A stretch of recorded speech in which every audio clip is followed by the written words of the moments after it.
मोहित, ले बेटा खा लो, थोड़ा सा खा लो। मेरे अच्छे बच्चे हो ना बेटा, पापा की बात नहीं मानो। लो। पापा, मम्मी कब आएगी? मोहित, देखो तो कौन आया है। और आपको एक बात बताऊं मैं, आपकी बीना बुआ आपके लिए क्या लेके आई है मालूम है? इतने सारे चॉकलेट्स। और देखो अजीत भैया भी आए हैं। कौन खेलेगा भैया के साथ? मैं। आप खेलोगे ना? खेलने से पहले आकर कैलाश, समझ में नहीं आता मोहित को कैसे संभालूंगा। मालती को गुजरे हुए 4 महीने हो गए और आज भी मोहित उसकी माँ को पूछता है। तो अच्छा है कि अजीत और बीना हर हफ्ते यहाँ आ जाते हैं, तो उनके साथ मन बहल जाता है उसका, थोड़ा हंस खेल लेता है। और ऐसा कब तक चलेगा कैलाश? क्या फायदा इन सब का जब मैं अपने बेटे की हंसी तक वापस नहीं ला सकता। माँ कहाँ थी आप? कब से ढूंढ रहा हूँ, नींद ही नहीं आ रही मुझे। आप सुला दो।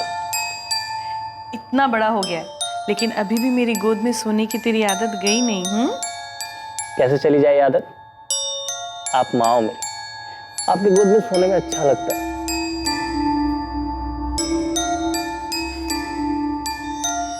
अजीत, मोहित इधर है। मोहित, मैं कब से बाहर ढूंढ रहा हूं।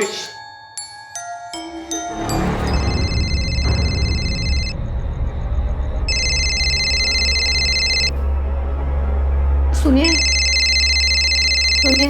हाँ? फोन।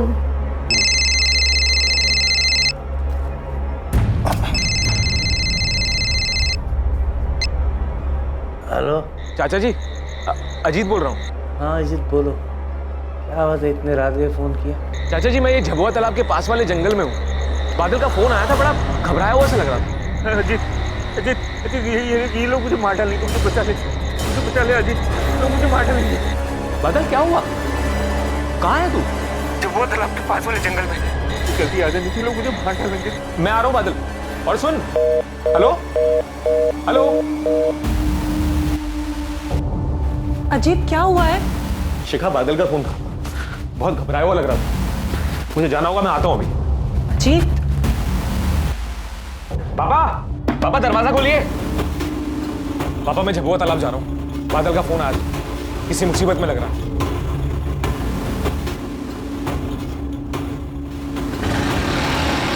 रात बहुत हो गई है, संभल कर जाइएगा। ये टॉर्च रख लीजिए। कैलाश, अजीत का फोन आया था, बोला बादल कुछ मुसीबत में। कहाँ है वो? अजीत झबुआ तालाब गया बादल को ढूंढने। आप जल्दी बैठिए, हम भी चलते हैं। संभल के।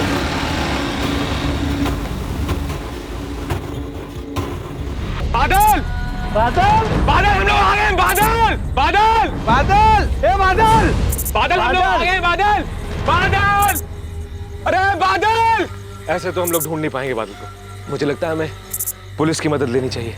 विनायक जी, आप चिंता मत कीजिए, हम झबुआ तालाब जा रहे हैं, आपके बेटे बादल को ढूंढ लेंगे। पापा, मैं इनके साथ जा रहा हूँ, आप एक काम कीजिए, आप घर जाइए, लता चाची इंतजार कर रही होगी। और बादल का फोन आए ना तो मुझे फोन कीजिएगा।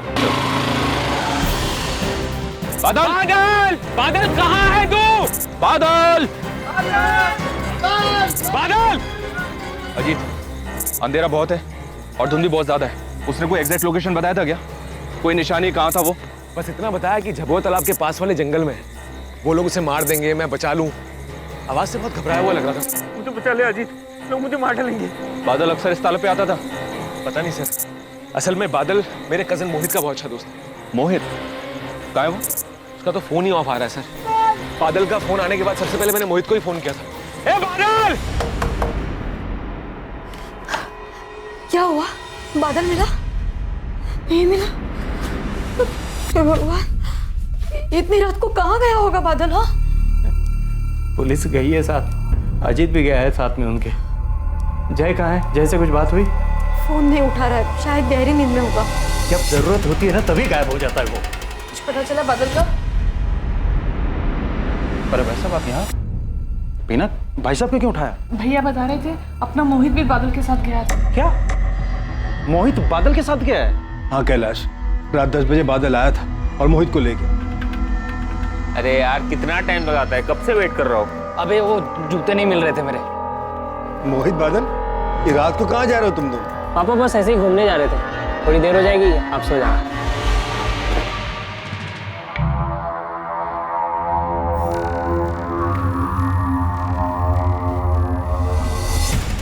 अरे सुजीत भाई,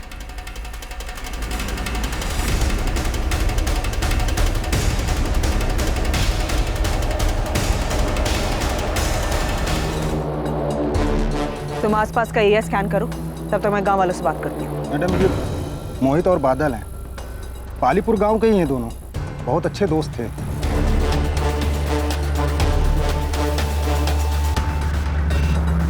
पल्लवी, कल रात बादल के लिए कंप्लेंट मिली थी। उसने मोहित के कजिन अजीत को कॉल करके कहा था कि उसकी जान खतरे में है। हमारी एक टीम झबुआ तालाब के जंगल के पास भी गई थी बादल को ढूंढने के लिए। झबुआ तालाब से? फिर कंप्लेंट करने वाले अजीत को उसके मामा बलवंत ने कॉल किया। उसने बताया कि बादल के साथ मोहित भी था। हमने और सर्च किया, लेकिन घने अंधेरे की वजह से हमें वहाँ कुछ नहीं मिला। माँ सुबह फिर से सर्च शुरू करने वाले थे, इनकी लाशें मिलने की खबर आ गई। सर, बादल ने अजीत को फोन करके कहा था कि वो झबुआ तालाब के पास है। कहाँ है तू? झबुआ तालाब के पास वाले जंगल में। लेकिन हमें इन दोनों की लाश तो यहाँ सोमबाग में मिली। ये इलाका झबुआ तालाब वाले एरिया से कुछ 15 मिनट की दूरी पर है। Yes sir. सर, यहाँ कुछ है। सर, ये झबुआ तालाब भी उसी तरफ।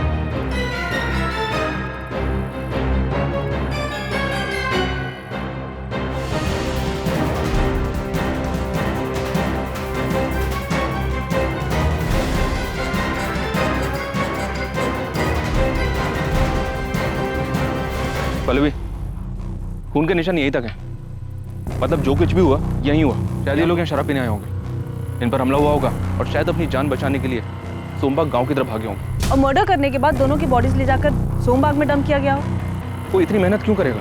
अगर इरादा सिर्फ लूट का होता तो फिर बॉडीज को इतनी दूर ले जाकर डंप करने का कोई लॉजिक नहीं बनता। सर, मैंने फॉरेंसिक टीम को इन्फॉर्म कर दिया है और विक्टिम की फैमिलीज को।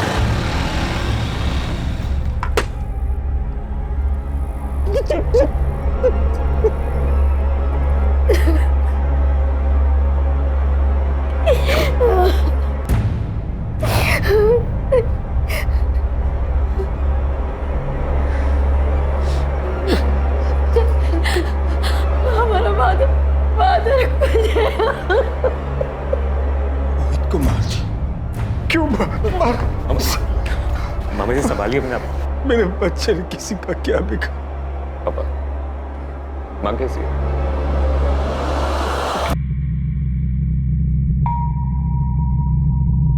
ब्लड में अल्कोहल ट्रेसेस हैं। साफ है कि जिस समय हमला हुआ दोनों काफी नशे में रहे होंगे। क्राइम सीन से हमें अल्कोहल की बोतल्स मिली है। डॉक्टर, डेथ की टाइमिंग क्या होगी? दोनों की मौत सर कल रात 11 से 2 के बीच में हुई। 11 से 2 के बीच। और बादल ने अजीत को फोन किया था रात करीब 1 बजे। फिलहाल हम 2 एंगल मानकर चल रहे हैं, लूट या फिर दुश्मन। मर्डर के वक्त विक्टिम्स ने शराब पी हुई थी। पता करो ये शराब उन्होंने खुद खरीदी थी या फिर किसी ने लाकर दी थी। आसपास के एरिया के हिस्ट्री शीटर्स को भी स्कैन। वैसे इस बात के चांसेस बहुत कम है कि ये काम लुटेरों की टोली का। शायद किसी ने सुपारी दी होगी अपनी दुश्मनी निकालने। सर, दुश्मनी किसकी? मोहित की या बादल की? यही तो पता करना है पहले कि प्लान बादल को मारने का था और बदकिस्मती से उस वक्त मोहित उसके साथ में था इसलिए मारा गया, या फिर जाल मोहित के लिए बिछाया गया और बादल की डेथ कोलैटरल डैमेज है। सर, अगर मोहित या बादल की किसी के साथ भी दुश्मनी थी तो इसके बारे में फैमिली को डेफिनेटली पता होगा। मोहित की मौत के बाद बलवंत भाई साहब टूट चुके हैं। इनकी किस्मत में दुख ही दुख लिखा है। अभी कुछ ही महीनों पहले पता चला कि इनकी किडनी खराब हो गई है। मालती भाभी तो जब मोहित 3 साल का था तभी गुजर गई थी। तब भाई साहब इस चिंता में रहते थे कि वो अकेले मोहित की परवरिश कैसे करेंगे। मोहित, लो बेटा खा लो, थोड़ा सा खा लो। मेरे अच्छे बच्चे हो ना, पापा की बात नहीं मानो। लो। पापा, मम्मी कब आएगी? मोहित, देखो तो कौन आया है। और आपको एक बात बताऊं मैं, आपकी बीना बुआ आपके लिए क्या लेके आई है मालूम है? इतने सारे चॉकलेट्स। और देखो, अजीत भैया भी आए हैं। कौन खेलेगा भैया के साथ? नहीं। आप खेलोगे ना? खेलने से पहले करो। कैलाश समझ में नहीं आता मोहित को कैसे संभालूंगा। मालती को गुजरे हुए 4 महीने हो गए और आज भी मोहित उसकी माँ को पूछता है। तो अच्छा है कि अजीत और बीना हर हफ्ते यहाँ आ जाते हैं, तो उनके साथ मन बहल जाता है उसका, थोड़ा हंस खेल लेता है। और ऐसा कब तक चलेगा कैलाश? क्या फायदा इन सब का जब मैं अपने बेटे की हंसी तक वापस नहीं ला सकता। बलवंत भाई साहब के नमनपुरा गांव में एक बड़ी सी पुश्तैनी कोठी है। पहले वो वहीं रहते थे। लेकिन मालती भाभी के गुजर जाने के बाद उन्होंने वो कोठी अपने छोटे भाई प्रकाश को सौंप दी। बीना जब मोहित के पास थी तो उसने उसे कभी माँ की कमी महसूस नहीं होने दी। इसलिए भाई साहब ने हमारी कोठी के बगल में एक और कोठी खरीदी। हमने कभी माना ही नहीं कि मोहित हमारे मामा का लड़का है। मैंने हमेशा उसे अपने छोटे सगे भाई की तरह माना और माँ भी उसे अपने बेटे की तरह ही प्यार करती थी। मोहित भी माँ को बुआ नहीं माँ कह के बुलाता था।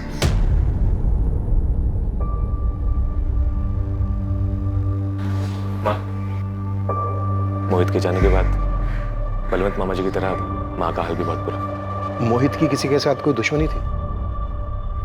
नहीं, दुश्मनी तो नहीं थी। बलवंत जी इतने बड़े जमींदार हैं, इनकी किसी के साथ कोई दुश्मनी? ऐसी भी कैसी दुश्मनी कि कोई इतनी बेरहमी के साथ मोहित को मार डाले। मोहित और बादल झबुआ तालाब क्यों गए थे? मुझे नहीं पता साहब। मोहित और बादल दोस्त थे, दोनों अक्सर साथ में घूमने जाया करते थे। बादल की या आपकी किसी के साथ दुश्मनी? मुझ गरीब से किसी की क्या दुश्मनी होगी। बादल तो बहुत हंसमुख लड़का था, बहुत ही जिम्मेदार, सबसे बड़े प्यार से मिलता था। उसकी भी किसी से क्या दुश्मनी होगी। आपका छोटा बेटा जय है, वो कहाँ है? वो खेत पे गया है। मर्डर वाली रात को कहाँ था वो? पड़ोस के गांव में उसके दोस्त की शादी थी, कल रात को वो वहीं था।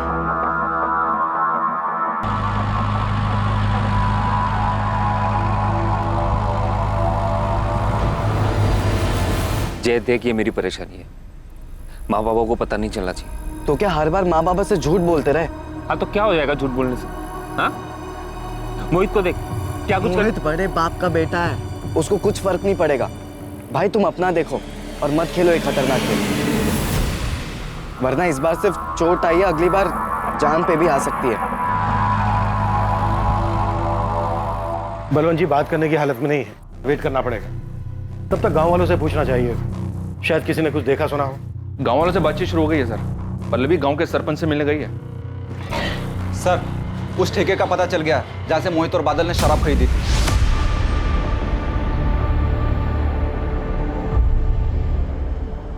जी हाँ साहब, कल रात की बात है, करीब 10:30 बजे के आसपास मोहित और बादल दोनों आए थे ठेके में। वो दोनों ही आए थे या कोई और भी था उनके साथ? उनके साथ भी कोई नहीं। ये दोनों शराब लेने के लिए ठेके पर अक्सर आते थे, कभी कुछ नोटिस किया? अब साहब पता नहीं ये बात आपके कितने काम की है, लेकिन जब भी दोनों पीने के लिए आते थे पैसे हमेशा मोहित ही निकालता था, क्योंकि बादल की तो कुछ हैसियत थी नहीं उसके सामने, पर ना दोस्ती दोनों की पक्की थी। अजीत को जानते हो? अजीत की दोस्ती कैसी थी बादल से? मैडम, असली दोस्ती अजीत और मोहित की नहीं, मोहित और बादल की थी। दोनों बड़े अच्छे दोस्त थे, पर बड़े दुख की बात है कि दोनों के साथ ऐसा हादसा हो गया।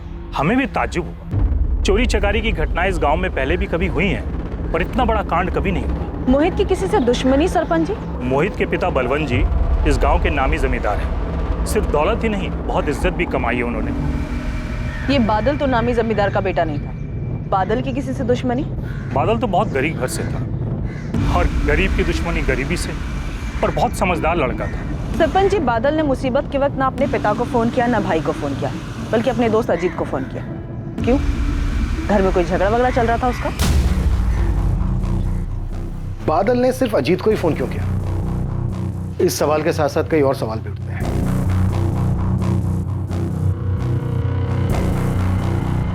सर, मैं उस दिन इंदौर गया था खाद लेने, हमारी फर्टिलाइजर की शॉप है। लेकिन आप ये सब क्यों पूछ रहे हैं? इंदौर से घर कब लौटे?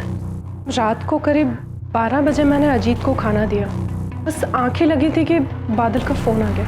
पता नहीं सिर्फ बादल ने उस दिन मुझे ही क्यों फोन किया, अपने पिताजी अपने भाई को क्यों नहीं? अभी तक हम सब लोग परेशान थे, इसलिए कभी इस बात पे ध्यान ही नहीं किया। हो सकता है मोहित ने उसे कहा मुझे फोन करने के लिए, क्योंकि मोहित को जब भी कोई परेशानी होती थी वो हमेशा मुझे ही फोन करता था। इस हिसाब से तो बादल को अपने छोटे भाई जय को भी फोन करना चाहिए था। बादल और मोहित के साथ साथ अजीत के भी कॉल रिकॉर्ड्स मंगवाते हैं, पता तो चले इंसिडेंट के वक्त इसकी फोन लोकेशन क्या थी। सर, हम दोनों विक्टिम्स और उनकी फैमिली से जुड़े सभी लोगों से मिल रहे हैं, पर एक शख्स ऐसा है जो अभी तक हमारे सामने नहीं आया। खुद बादल का भाई जय, वो मर्डर वाली रात भी यहाँ नहीं था, और मैं जब बादल के फादर से मिलने पहुंचा तब भी वो घर पर नहीं था। सर, कहीं हमें जानबूझ के टाल तो नहीं रहा है? सर, बादल का भाई आपसे मिलना चाहता है।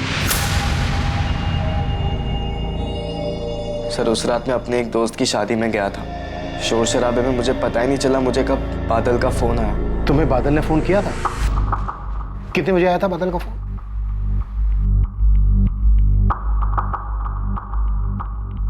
पहले बादल ने तुम्हें फोन किया 12:50 पर, उसके बाद अजीत से कांटेक्ट किया? काश मैंने फोन उठा लिया होता सर, पुलिस थोड़ा जल्दी पहुंच जाती मदद के लिए। तुम्हारे भाई बादल की किसी के साथ कोई दुश्मनी थी? कोई दुश्मनी नहीं थी सर, भाई बहुत ठंडे दिमाग वाला था और ऐसी चीजों से दूर ही रहता था। किसी को तो दिक्कत थी बादल से, वरना कोई इस तरह से किसी की जान नहीं लेगा। जर जोरू जमीन, कोई तो वजह होगी। सर ये जमीन की अनबन तो मोहित की थी। करण, ये जान से मारने की धमकी ना बहुत पुरानी और कॉमन हो चुकी। एक काम कर, कुछ नया सोचना और फिर फोन करना। चल फोन रख। क्या हुआ? ये करण और रवि अपने आप को समझते क्या है? मुझे धमकी दे रहे थे तो पापा को टेंशन नहीं देना चाहता, वरना इन दोनों को तो पूरे गांव में दौड़ा दो। अरे क्या शांत हो जा, तू तो जानता है ना पापा को, वो कितने सीधे हैं। कभी हक के लिए तो अपने लड़ेंगे नहीं, लेकिन मैं भी पीछे नहीं हटूंगा, वरना ये करण और रवि सब कुछ हड़प जाएंगे। ये रवि और करण कौन है जी? सर वो दोनों बलवंत चाचा के छोटे भाई प्रकाश चौहान के बेटे। पास में नमनपुरा गांव है ना, वहाँ पर उनका एक पुश्तैनी कोठी है, वहीं पर रहते हैं। पहले बलवंत चाचा भी वहीं पर रहते थे। मोहित और उनके चचेरे भाइयों के बीच में उसी पुश्तैनी कोठी को लेकर झगड़ा था सर।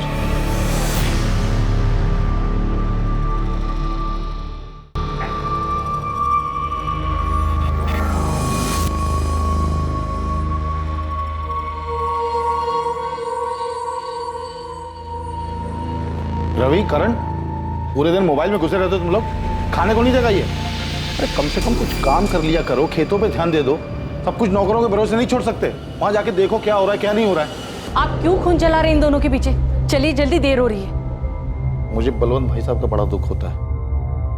पहले मालती भाभी, फिर मोहित, और तुम लोग भी चलो मिल के आना चाचा जी से। जी पापा। जी माँ। क्या जी पापा जी मम्मी? यार अभी तो गए थे उनके घर, फिर बार बार क्यों जाना? और वैसे भी जिसकी मौत का दुख ही ना हो, उसके घर जाके भाई मुझसे ना दुखी होने की एक्टिंग नहीं हो पाए। विदिक जाना तो पड़ेगा, और वहां जाके कुछ गड़बड़ मत करना। अपने रास्ते का कांटा निकल गया, तो जो होगा अपने हिसाब से होगा। प्रकाश तू परेशान मत हो भाई, मैं ठीक हूँ। नहीं भैया, आप ऐसा क्यों कह रहे हैं? आप माने या ना माने, मोहित की बात सुनते ही ऐसा लगा जैसे किसी ने करण और रवि पे हमला कर दिया। आपकी बड़ी फिक्र होती है भैया, आप कुछ दिनों के लिए हमारे साथ चल के रहिए। नहीं प्रकाश, मैं वाकई यहाँ ठीक हूँ। अजीत और उसकी पत्नी मेरा अच्छे से ख्याल रख रहे हैं।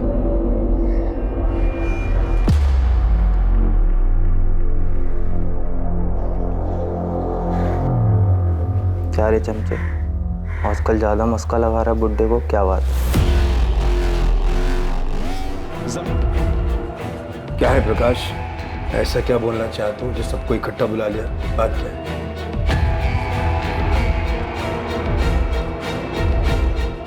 जी सर, रवि और करण चाहते थे कि हमारी जो पुश्तैनी कोठी और जमीनें हैं उनका बंटवारा आधे आधे के बजाय 70 और 30 के भाग में 70% रवि और करण को मिले और 30% मोहित को। इस बात को लेकर कोई झगड़ा था परिवार में? झगड़ा कैसा सर?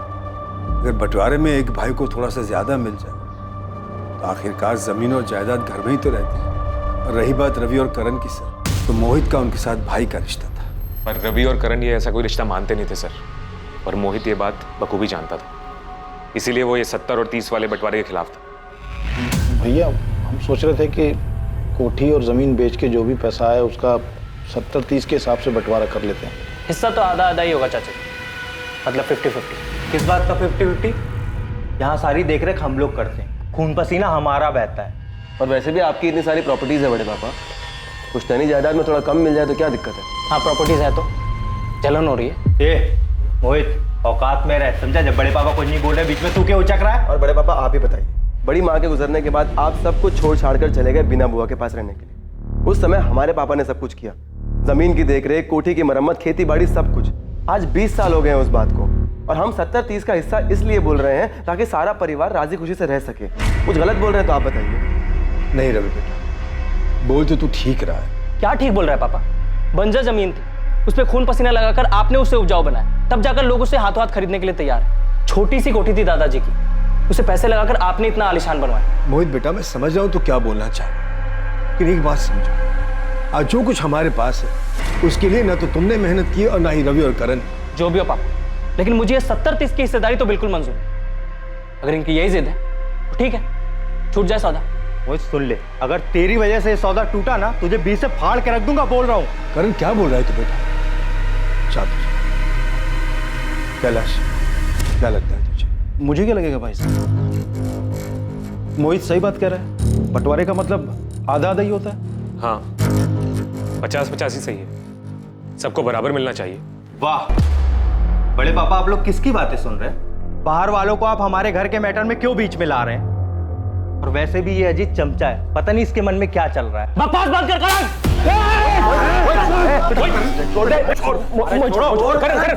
आप कहना चाहते हैं कि रवि और करण उन्होंने मारा मोहित को क्योंकि मोहित की वजह से कोठी की डील नहीं हुई? पॉसिबल है बल्लभ जी, कोई बड़ा बायर मिला, मोहित की जिद के आगे डील कैंसिल हो गई, गुस्सा आया वो रवि करण को इस बात। आप ही बताइए, क्या वो दोनों ऐसा कर सकते हैं?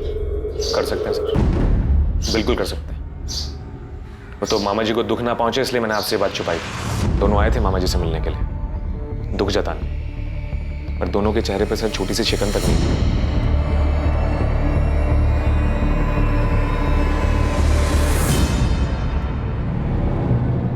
कहाँ हो आप? पुलिस रवि और करण को पकड़ कर ले गई है। उन्हें शक है मोहित को करण और रवि ने मारा है। किसने कहा ये पुलिस से? और कौन कहेगा? आपके परम पूज्य भाई ने ही बोला होगा। उनका बेटा तो नहीं रहा, उसका बदला हमारे बेटों से लेना है उनको। तो फिक्र मत कर, पुलिस को 10 मिनट में छोड़ना पड़ेगा हमारे रवि और करण को। मैं अभी वकील से बात करता हूँ।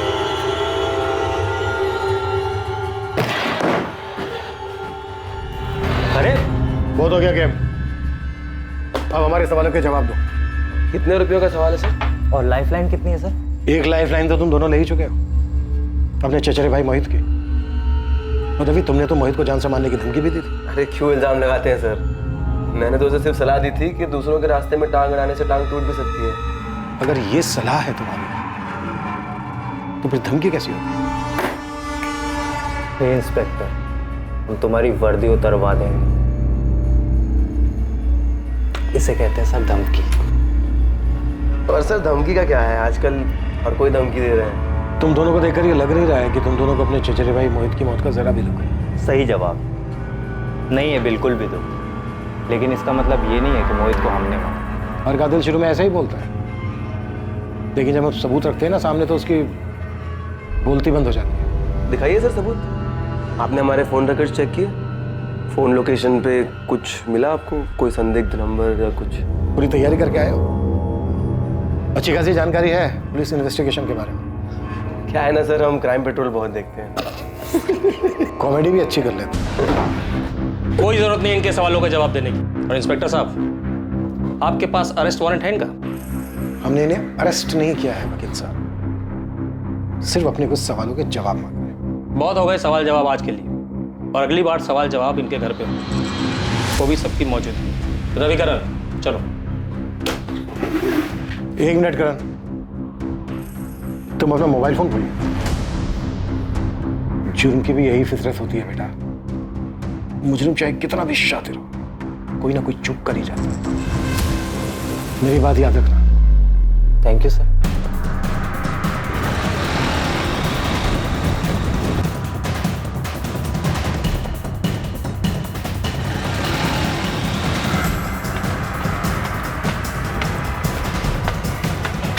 वही रुक जा, हाथ ऊपर।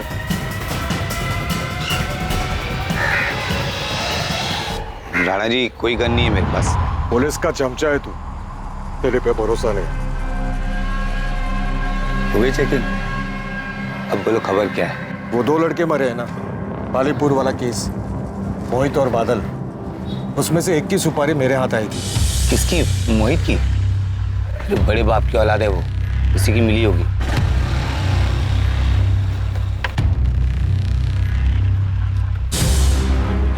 बाकी पैसा काम हो जाने के बाद। किसका टिकट काटना है? आसान शिकार है, हर महीने की 15 तारीख को अपने घर और खेत का सामान लेने जबलपुर जाता है। इस बार भी जाएगा, लेकिन वापस नहीं आना चाहिए। याद रहे, 15 तारीख। 15 तारीख? लेकिन मोहित और बादल तो उससे पहले ही 11 तारीख को। मेरी तरफ से सारी तैयारी हो चुकी थी, देसी कट्टा भी मंगवा लिया था और मारने की जगह भी देख ली थी, लेकिन 15 तारीख से पहले किसी कमीने ने मेरी मुंह की सुपारी खुद ही खा ली। अभी पता नहीं चला है शायद उसी आदमी ने डबल सुपारी दे दी हो। किसने दी थी ये सुपारी? नाम क्या है उसका? उमेश ठाकुर। उमेश ठाकुर? ये तो नाम भी नहीं पता मुझे नहीं मालूम कौन है ये। सर, उमेश ठाकुर प्रीति ठाकुर का भाई है। बादल और प्रीति एक दूसरे से प्यार करते। वो दोनों स्कूल टाइम से साथ में थे, लेकिन मुझे पिछले साल ही पता चला।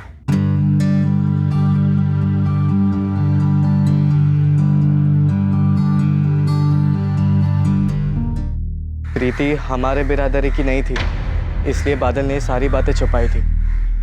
सर, मैंने भाई को बहुत समझाया था, लेकिन भाई तुम अपना देखो और मत खेलो एक खतरनाक खेल, वरना इस बार सिर्फ चोट आई है, अगली बार जान पे भी आ सकती है। देख जय, मैं समझता हूँ कि तुझे मेरी फिक्र है, लेकिन माँ को ये बात मत बता, खामखा परेशान हो गए। और प्रीति और मैं, हम दोनों एक दूसरे को स्कूल टाइम से जानते हैं, तब से एक दूसरे से प्यार करते हैं। खून उनका भी लाल है और हमारा भी, लेकिन खून सिर्फ हमारा बहेगा भाई, वो भी उनके हाथों। और ऐसा ही हुआ।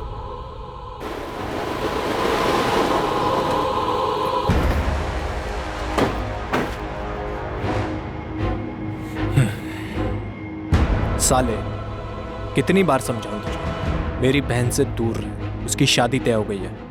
समझ में नहीं आता तुझे? उपेश भैया, हम दोनों एक दूसरे से बहुत प्यार करते हैं। मैं तुझे प्यार से समझाने नहीं आया, इस बार समझ ले, वरना समझने के लिए जिंदा नहीं बचे।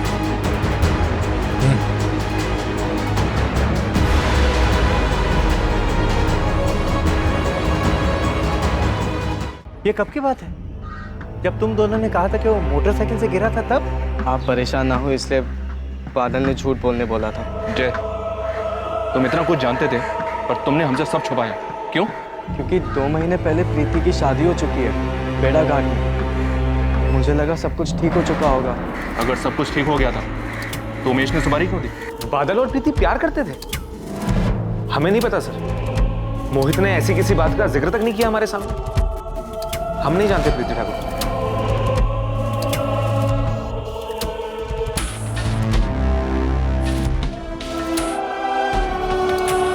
माँ कहाँ थी आप? कब से ढूंढ रहा हूँ, नींद ही नहीं आ रही मुझे, आप सुला दो। इतना बड़ा हो गया है, लेकिन अभी भी मेरी गोद में सोने की तेरी आदत गई नहीं। कैसे चली जाए आदत? आप माँ हो मेरी, आपकी गोद में सोने में अच्छा लगता है।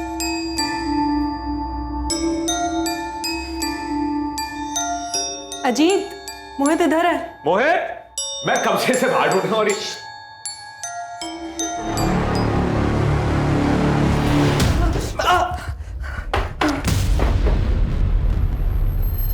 चलो जाशर।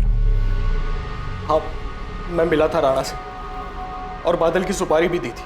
तेरी बहन की तो बेड़ा घाट के किसी दीपक राजपूत से शादी हो चुकी थी, फिर क्यों दी थी बादल की सुपारी? क्योंकि वो कमीना शादी के बाद भी मेरी बहन के पीछे पड़ा था और मेरी बेशरम बहन भी उससे मिलने जाती थी। ये तो अच्छा हुआ कि उसके पति से पहले मुझे पता चल गया।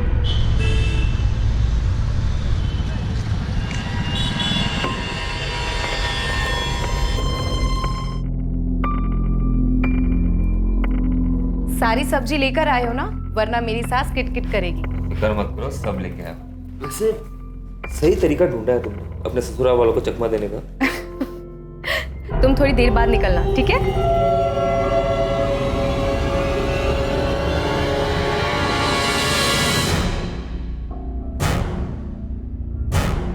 भैया, मैं... शर्म नहीं आती तुझे? तेरी शादी हो चुकी है। उमेश भैया, प्रीति को मत मारो। अब तू चुप कर साले, तुझे तो मैं जिंदा नहीं छोड़ूंगा। दोबारा उससे मिली ना तो भूल जाऊंगा तो मेरी बहन है। मिलूंगी। उस बादल ने पता नहीं क्या पट्टी पढ़ाई थी मेरी बहन को। मेरी बहन बागी हो गई थी। अगर ये बगावत उसके पति को दिख जाती तो मेरी खानदान की इज्जत का क्या होता? मेरे पास एक ही रास्ता था और वही मैंने चुना। अगर तुझे ये लग रहा है कि तू कोई भी कहानी सुनाएगा हम उसे मान लेंगे तो गलत लग रहा है तुझे। जिस तरह शुरुआत तूने सच से की थी उसी तरह सच सच बता दे। किसे दी थी बादल की सुपारी? सर, मैंने कहा ना कि मेरी सुपारी से नहीं मरा वो। अमित, कभी लालचंद को बोला है सर सारे सुपारी गैंग्स में पता करने के लिए, और उमेश के कॉल रिकॉर्ड्स भी मंगवाए हैं। सर, ये उमेश काफी मोटी चमड़ी है, इतना थोड़ा फिर भी मुंह नहीं खोल रहा है। उसकी बहन प्रीति से बात करनी चाहिए, शायद उसे कुछ पता हो। यादव, बादल की बाइक का कुछ पता चला? इन्फॉर्मेशन तो हर जगह पहुंचा दिया सर, और चोरी का सामान डील करने वालों के यहाँ भी देखा, पर इस बाइक के बारे में किसी को कुछ पता नहीं है। ठीक है, लेकिन पता करते हैं। प्रकाश, ऐसे केसेस में पुलिस सब पर शक करती है, सबसे सवाल जवाब करती है, लेकिन मैंने सारी पूछताछ में कभी रवि और करण का नाम तक नहीं। जब अजीत ने उन दोनों का नाम लिया तो आपने एक बार भी नहीं कहा कि वो दोनों ऐसा नहीं कर सकते। और पुलिस ने तो धमकी दी है मेरे बच्चों को कि वो लोग ये गांव छोड़ के कहीं नहीं जा सकते। दुर्गा, रवि और करण मेरे बेटे जैसे, मैं उन्हें कुछ नहीं होने दूंगा। बेटे जैसे होते तो आप मान लेते उनकी बात और कोटी का हिस्सा देने से मना नहीं करते। काश, ये दुर्गा क्या बोल रही है? देखो, कभी कभी हम बच्चों की जिद के आगे मजबूर हो जाते हैं। सही कहा आपने, औलाद से बढ़ के कुछ नहीं होता, और इस केस में अगर मेरे बेटों को कुछ हुआ ना तो मैं भी बर्दाश्त नहीं करूंगा भैया।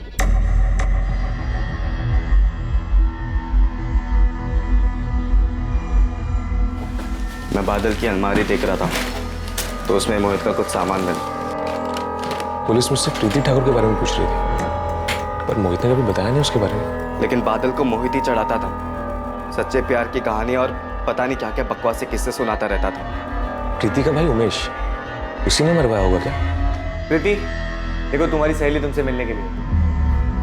क्या नाम बताया आपने अपना? पल्लवी। अरे ऐसे क्या देख रही हो? कॉलेज के बाद तो तुम हमें मिली ही नहीं। घबराओ मत, मैं बस मिलने आई तुम्हारी मदद के लिए।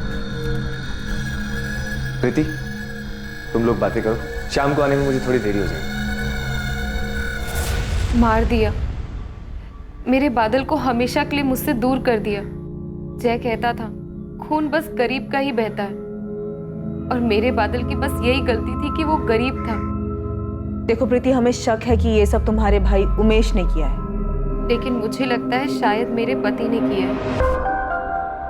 लेकिन उमेश तो कह रहा था कि बादल और तुम्हारे अफेयर के बारे में दीपक को कुछ नहीं पता। मुझे ठीक से तो नहीं पता, भैया तो दीपक को कभी नहीं बताएंगे। लेकिन पिछले कुछ दिनों से जब से बादल की मौत हुई है, तब से दीपक को ज्यादा ही खुश रहने लगा है। हमारी शादी के बाद से दीपक और मेरे बीच कभी भी रिश्ता ठीक नहीं रहा है। वो हमेशा जोर जबरदस्ती करता था, लेकिन आजकल तो वो बहुत प्यार से पेश आता है। और अभी कुछ दिन पहले उसने एक अजीब सी बात कही। क्या बात है मैडम, आजकल सब्जी लेने नहीं जा रही? सब्जी वाला जिंदा तो है ना? मतलब तुम ये कह रही हो कि तुम्हारे और बादल के अफेयर के बारे में दीपक को भनक लग गई? मुझे पक्का तो नहीं पता। ठीक है, वो हम पता कर लेंगे। नहीं, आप ऐसा मत कीजिएगा। अगर मेरा अंदाजा गलत हुआ और दीपक को इस बारे में कुछ भी नहीं पता है तो अब पता चल जाएगा और वो मुझे जान से मार देगा। तुम चिंता मत करो, ऐसा कुछ नहीं होगा, हम उसे नहीं पता लगता। दीपक राजपूत के कॉल रिकॉर्ड्स निकलो और चेक करो कि वो किसी सुपारी किलर के कांटेक्ट में था क्या। साथ ही उमेश के बारे में भी पता करते रहो कि वो राणा के अलावा और किसी से भी मिला है। तो सर, इसका मतलब मोहित सिर्फ इसलिए मारा गया क्योंकि मर्डर के वक्त वो बादल के साथ था। सब सही जा रहा है, तुमसे ही मिलने आया।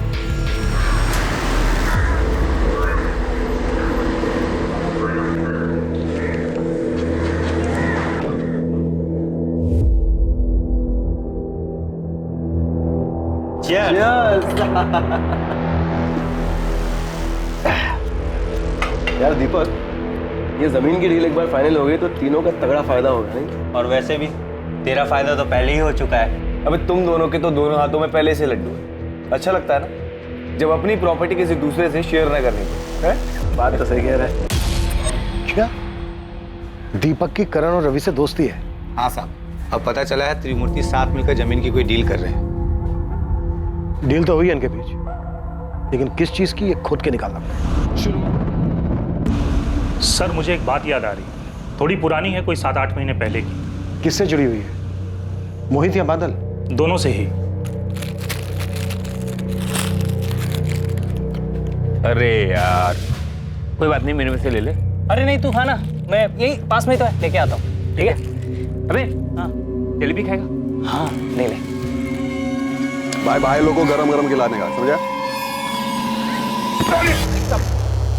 गलती हो गई। देख के नहीं चल सकता, साला नया शर्ट खराब कर दिया। तमीज से बात करो ना भाई साहब, बोल तो रहा हूं गलती हो गई। अबे एक तो शर्ट खराब किया, ऊपर से मेरे मुंह लग रहा है। तू जानता नहीं तू मेरे को, जानता नहीं? नया क्या तू समझ में नहीं आता? भाग बादल भाग, वरना मुझसे भाग। उस दिन जिस आदमी का हाथ जला वो पास के नमनपुरा गांव का नटवर मौर्य है। 1 नंबर का गुंडा है सर। उस दिन उसका हाथ गलती से जला और उसके बाद जो उसने जानबूझकर किया वो बहुत ही गलत किया।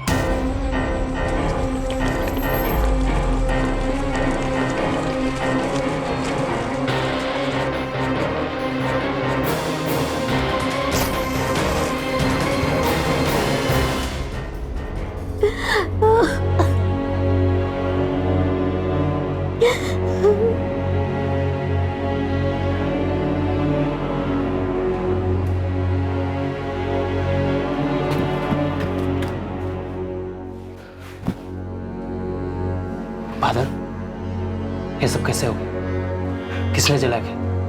कमीने ने सब कुछ बर्बाद कर दिया है मेरा।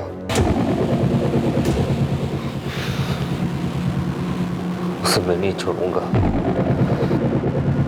सब जानते थे ये काम नटवर मौर्य का किया हुआ है। उस दिन तो मोहित और बादल आपे से बाहर ही हो गए।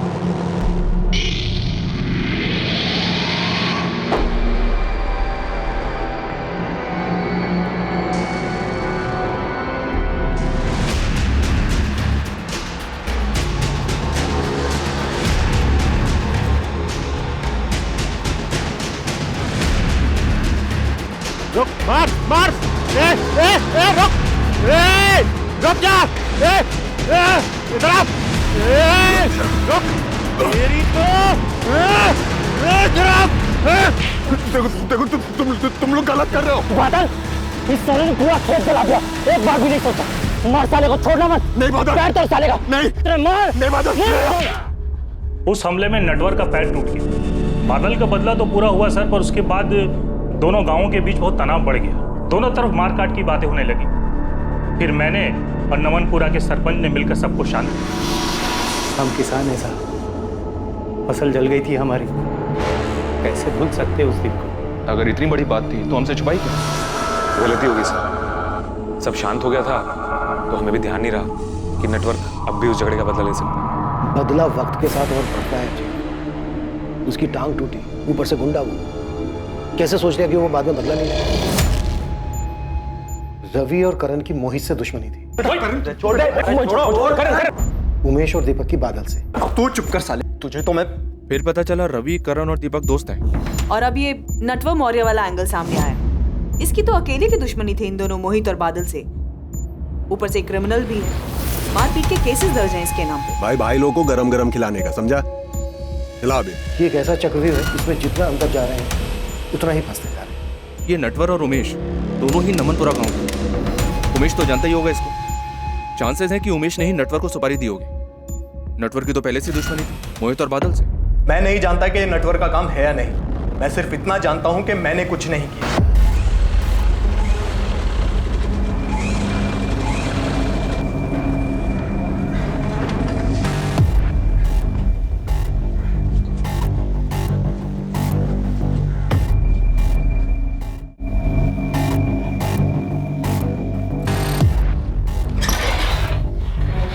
उमेश ठाकुर की जमानत हो गई है।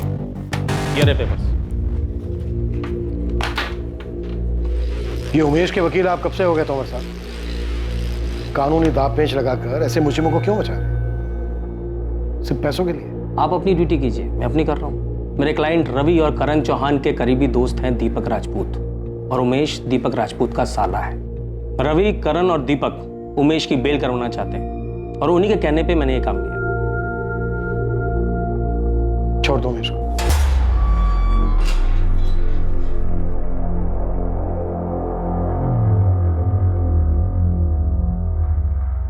थैंक यू जीजा जी। उमेश, इसमें थैंक यू वाली कौन सी बात? आखिरकार तुम मेरी बीवी के भाई हो, और वैसे भी तुमने कहा कुछ गलत? हाँ, सही कहा आपने। मान गए तोमर साहब, बहुत काम के आदमी हैं आप, लेकिन हमारा एक कानूनी काम अब भी अधूरा रह गया है। कौन सा काम? हमारे बड़े पापा बलवंत, उनका बेटा मोहित तो रहा नहीं, उनको भी किडनी की बीमारी है। आज या कल वो भी चले जाए। अब उनके जाने के बाद उनके पीछे जमीन जायदाद बचेगी, वो तो हम लोगों को आसानी से मिल जाएगी ना, या उसके लिए भी कानूनी लड़ाई लड़नी पड़ेगी? मोहित के बाद अगर उन्होंने अपना वारिस नहीं चुना है तो ऐसी सूरत में हम ब्लड रिलेशन के बेसिस पे दावा ठोक सकते हैं, लेकिन बलवंत जी ने किसी को अपना वारिस चुन लिया है तो कुछ नहीं हो सकता। मोहित के बाद हमारे अलावा और वो किसको अपना वारिस चुन सकते हैं?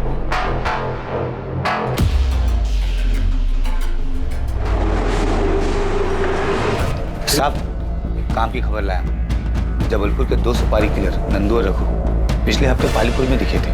कहाँ से मिली खबर? पक्की है? बिल्कुल पक्की है साहब। वो गन सप्लायर है मदन चाचा, उन्हीं से मिलने आए थे दोनों। ये ले जाओ, विलायती सिस्टम है इसका। एकदम मक्खन चलेगा। कब गोली अंदर गई, कब आदमी सर पहुंचा, उसे भी नहीं पता चलेगा। वैसे इस बार कहाँ का शिकार है? यही पालीपुर में चाचा।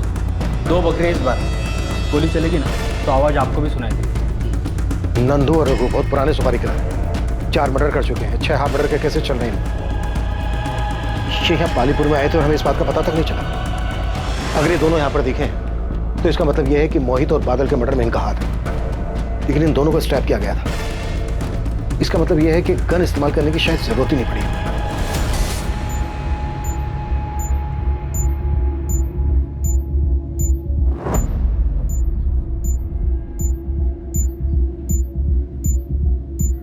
हमारे पास 3 संदिग्ध हैं जिन्होंने रघु और नंदू को हायर किया होगा मोहित और बादल के मर्डर के लिए। एक रवि और करण। जमीन जायदाद का मसला। प्रीति वजह होगी। प्रीति का भाई उमेश ठाकुर पहले भी राणा नाम के सुपारी किलर्स को हायर कर चुका था सर। उमेश ठाकुर। अच्छा, तीसरा दीपक राजपूत, प्रीति का पति। शायद दीपक राजपूत को प्रीति के अफेयर के बारे में पता चल गया होगा। दीपक राजपूत, दीपक, रवि और करण, शायद इन तीनों की मिली भगत हो। और उमेश भी इसमें शामिल हो गया होगा क्योंकि रवि करण के वकील ने ही उमेश की बेल कर दी। या फिर इस बात के भी पूरे चांसेस हैं कि इन सब ने मिलकर ये चक्रव्यूह रचा। नेटवर्क के बैकग्राउंड को देखकर भी ताज्जुब नहीं होगा सर अगर उसने किसी सुपारी किलर से कांटेक्ट किया हो। इन सब के पास अपनी अलग अलग वजह थी, पर इनमें से कौन?